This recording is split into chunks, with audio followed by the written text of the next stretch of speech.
Salut tout le monde, j'espère que vous allez bien. Donc aujourd'hui, nouvelle vidéo zapping. Aujourd'hui les amis, on retourne sur X, se regarder encore énormément de séquences. Comme d'habitude, on ne perd pas de temps, petit like pour la force, petit commentaire pour le référencement.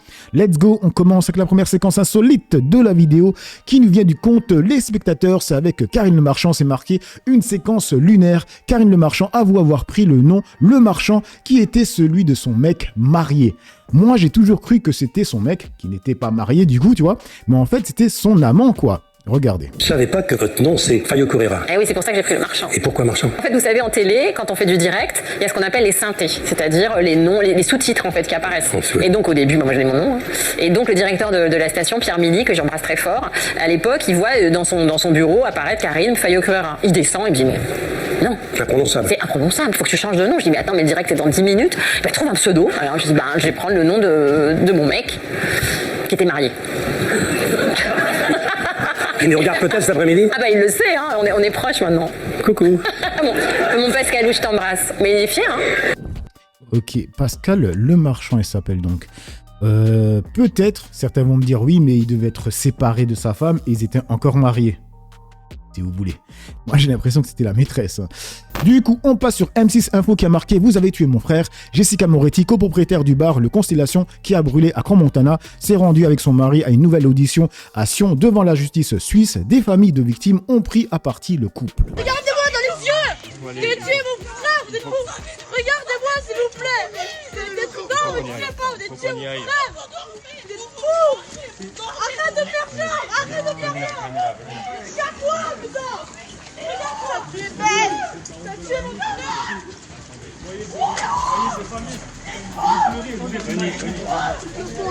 Dites-le que vous n'avez pas suivi les mesures de sécurité! Dites-le que vous n'avez pas suivi les mesures! Il est où vous avez tué 41 enfants vous avez tués! 150 victimes! Vous pensez à eux? 156 victimes! J'espère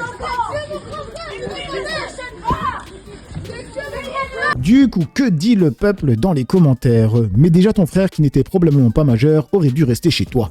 Ah ouais, les gens, ils ont vraiment le cœur en pierre et les yeux secs. Cette haine envers eux est ridicule, ils ne sont pas responsables. Je trouve leur attitude inadmissible, insulter, les traiter de tout et honteux.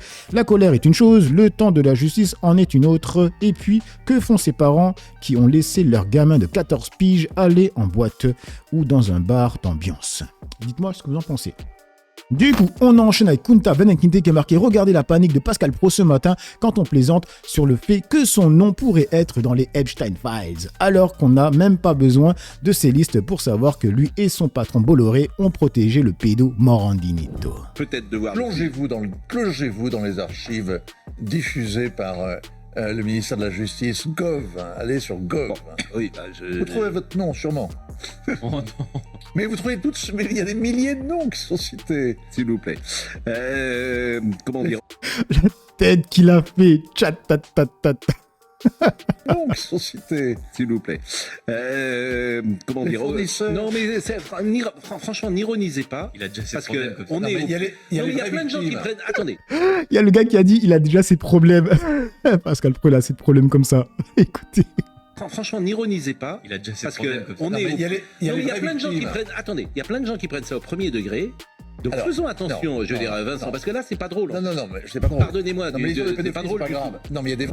Mais c'est pas faux, parce qu'avec Internet, ça va super vite. Il y a quelqu'un qui lance une rumeur sur Pascal Praud, automatiquement, ça devient vrai, et même s'il prouve que c'est pas vrai, les gens vont retenir que ça.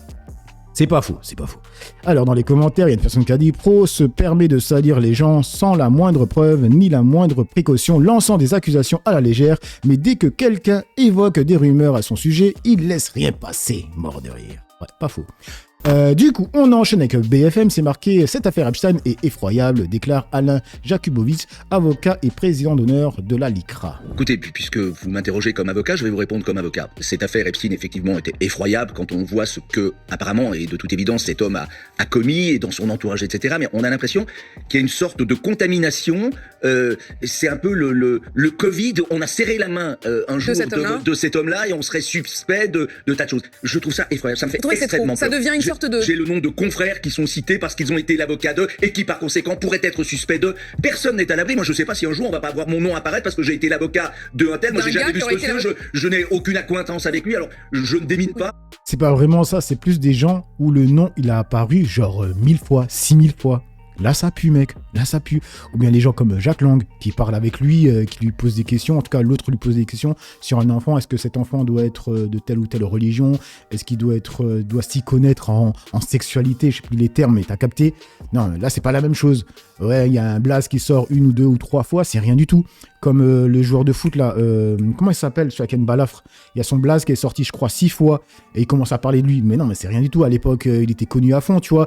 Donc peut-être que dans une discussion, alors que Epstein, il aime bien le sport, il a dû lâcher son blaze, tu vois. Comment il s'appelle encore bref, je vous mettrai sa photo, tu vois. Moi, j'ai vraiment un problème avec les noms, hein, j'oublie toujours.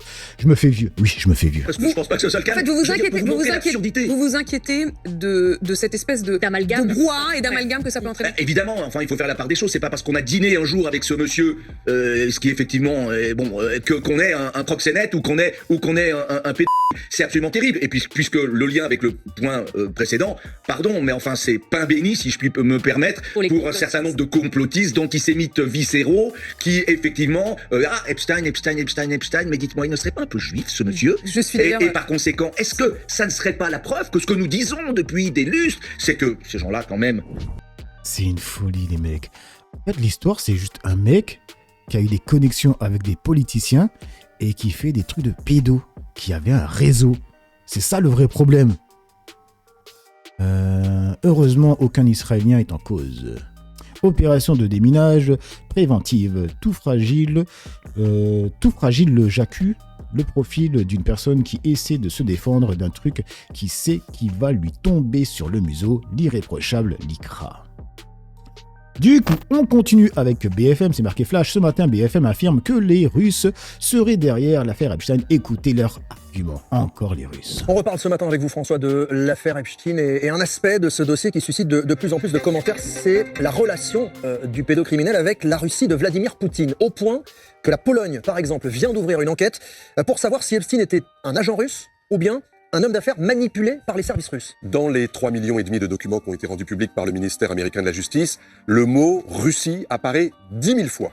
Et celui de Vladimir Poutine, 1000 fois, dont 500 à propos de rendez-vous que cherchait à obtenir Epstein avec le président russe. C'est donc assez troublant. Mais... Vous avez capté, quand ils parlent de la Russie, ils disent « Ok, le mot russe est sorti. » La Russie, c'est un pays, donc ça peut sortir.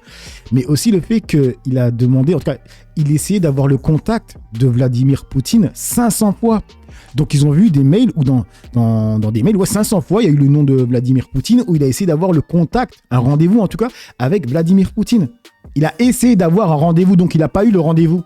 Vous captez? Alors que Jack Lang, ou bien BHL, on a vu dernièrement que BHL avait prêté un théâtre à Jack Lang et à Epstein, en Afrique. Je crois même que c'était au Sénégal, tu vois. Mais là, c'est pas essayer d'avoir un rendez-vous. Ils étaient en connexion, les mecs. C'est pas du tout la même chose.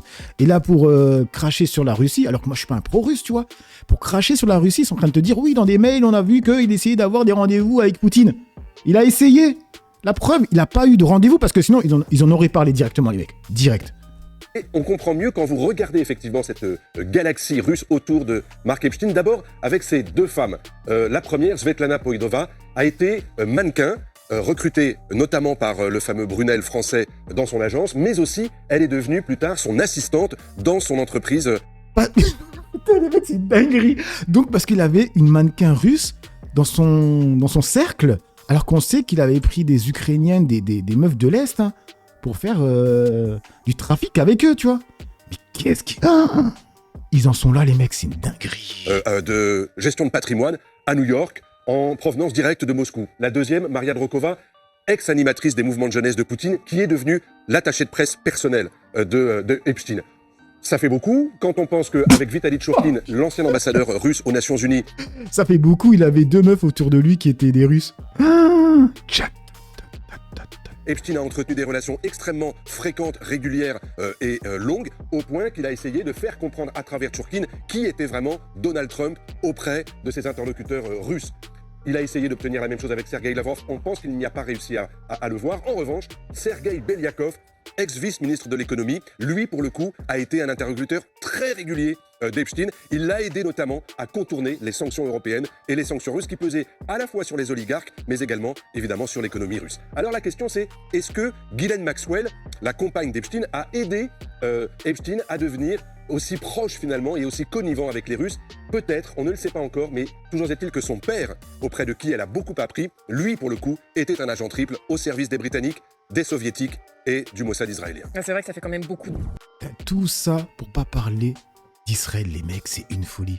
Ils t'ont parlé d'un politicien, tu vois, alors que moi, en tête, tout de suite, j'ai deux blazes. Il y a Jacques Lang, il y a le diplomate, là, qui est dans la sauce, là, en ce moment. Il y a encore conseiller de Sarkozy. Il y a qui d'autre? Franchement, il faut qu'ils arrêtent les conneries. C'est une dinguerie, les mecs. Attends, il y a quelqu'un qui a demandé, gros, que c'est vrai que Russie apparaît 10 000 fois et Poutine.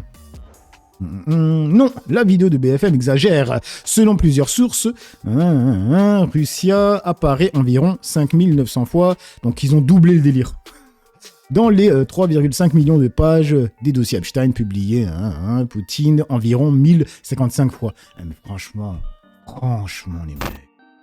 Du coup, on enchaîne avec Victoire Populaire 2027, c'est avec Blanche Gardin qui a dit « Je n'ai plus de boulot parce que j'ai dénoncé un génocide infâme alors que les délinquants sexuels comme Arthur Harry Habitant sont toujours sur le devant de la scène. Mais c'est ok. » Voilà, petite balle perdue pour Arthur. Et du coup, on continue avec Arthur, c'est de Marcel, c'est marqué « Ça, c'est la compassion à deux vitesses. » Comment se fait-il que des jeunes qui ont tout en France et partout dans le monde ne se sentent pas concernés par d'autres jeunes qui crèvent sous les balles tous les jours pour être juste libres et avoir la même liberté qu'eux? J'ai appris une chose, c'est que si on veut recevoir de l'empathie, il faut savoir en donner. Et c'est pour ça que je suis là, en soutien au peuple iranien. Face à ce silence assourdissant, je pensais qu'on avait touché le fond, Rachel, après le 7 octobre, dans le silence des médias, des artistes, et je m'aperçois que c'est encore pire avec l'Iran. Où est Greta avec sa flottille de crétins? Où sont les manifestants devant Sciences Po? Où sont les féministes? Où sont les jeunes qui bloquent les universités, défilent au cri de globaliser l'antifada alors que... Mais là, en fait, on peut dire la même chose sur lui. Il était où quand les gens parlaient du génocide en cours, qui est encore en cours, à Gaza? Il était où à ce moment-là? Donc on peut lui dire, c'est une compassion à deux vitesses aussi pour lui. Géométrie variable, comme on aime dire. Il y a quoi d'autre? Il se fout du peuple iranien. Comme tous ses copains, il reproche juste leur prétendu silence à des gens qui font plus que lui mocher. Curieux, ce soutien soudain envers le peuple iranien. Le culot de ce type, il a honte de rien, une vraie merde. Du coup, on enchaîne avec sa copine Sophia Aram, c'est de John DeLorean, c'est marqué pour Sophia Aram, l'affaire Epstein, c'est du complotisme et c'est très relié parce qu'il est juif. Ou peut-être parce qu'il y a des victimes et des enfants. Des conversations entre des dirigeants, des diplomates et ce monstre, pourquoi minimiser? C'est clairement ça. L'affaire Epstein, enfin Jeffrey quoi, parce que visiblement, même ça fait débat. C'est 3 millions de... C'est pas que ça fait débat, c'est juste que les gens ont capté que vous essayez de modifier le nom. Parce que quand on dit Epstein, ça fait plus russe, alors que quand on dit Epstein, ça fait juif. Et ça vous fait mal, on dirait. C'est tout. Documents. Des centaines de victimes mineures, une foule de personnalités du monde politique, des affaires ou du show business éclaboussé. Bref, tout y est. Epstein est riche, influent, puissant, pervers et pédocriminel. Il a bénéficié d'une impunité hallucinante et de complicité à tous les niveaux avant de déchoir. Puis de mourir dans sa cellule, dans des circonstances troubles. Ce qui permet à certains de mettre des guillemets à sa mort. Bref, c'est un scandale d'une ampleur Certains mettent des guillemets. Il y a une vidéo où il y a un médecin légiste qui le dit. Il s'est pas cuit que lui-même. Il y a des os qui sont cassés, il a dit ça, on voit clairement que c'est quelqu'un qui l'a fait.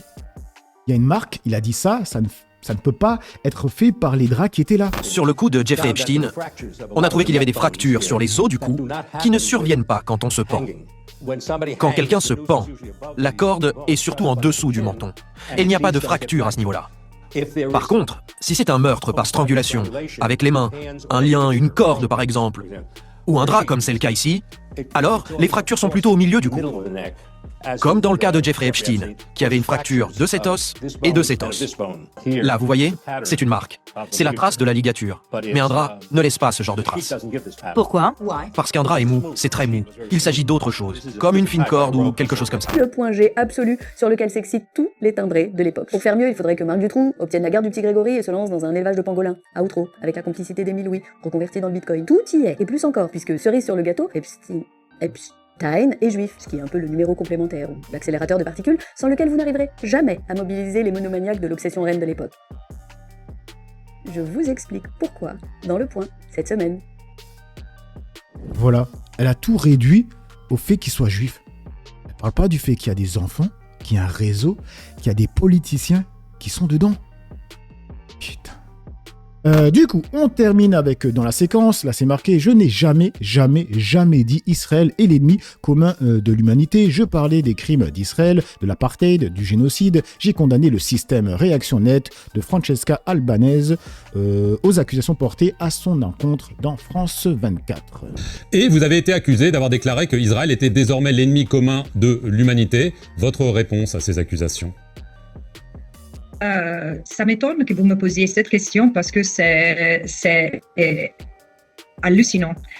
Moi, je suis contente que vous amenez, vous portez l'attention de vos spectateurs sur cette question, mais j'encourage tout le monde à écouter ce que j'ai dit dans le forum de Al Jazeera, auquel évidemment j'ai participé online, et j'étais dans un panel de juristes avec l'ancien procureur de la Cour pénale internationale, Fatou Bensouda, et j'ai jamais dit Israël est l'ennemi commun de l'humanité. J'ai parlé des crimes d'Israël, de l'apartheid, du génocide, et j'ai condamné comme l'ennemi commun le système qui ne permet pas d'amener en justice et d'amener à une cessation des crimes d'Israël. Le système économique, le système financier et disons le système politique. C'est ça. C'est-à-dire, bien sûr, ça a été manipulé. Donc c'est une manipulation, c'est ça, c'est une manipulation, c'est ça ce que vous dites. Clairement, j'encourage tout le monde. J'ai répondu aux représentants du peuple français qui sont dans le Parlement et m'accusent. Je dis prouvez que c'est vrai ce que vous dites. Ils n'arrivent pas à le faire, mais c'est ça le problème. Ils créent des accusations tout à fait mensongères, ça se dit, oui. Et après ils répètent 1000 fois jusqu'à quand ils paraissent vérité. Mais c'est vraiment... c'est vraiment redoutable. Bref, donc voilà les amis pour cette petite vidéo zapping réaction. Dites-moi ce que vous en pensez dans l'espace commentaire, dans la joie et la bonne humeur, sans insultes comme d'habitude. N'oubliez pas le petit like pour la force, petit commentaire pour le référencement. J'ai assez parlé. Pour le peu que j'ai parlé, à vous d'écrire. Ciao tout le monde.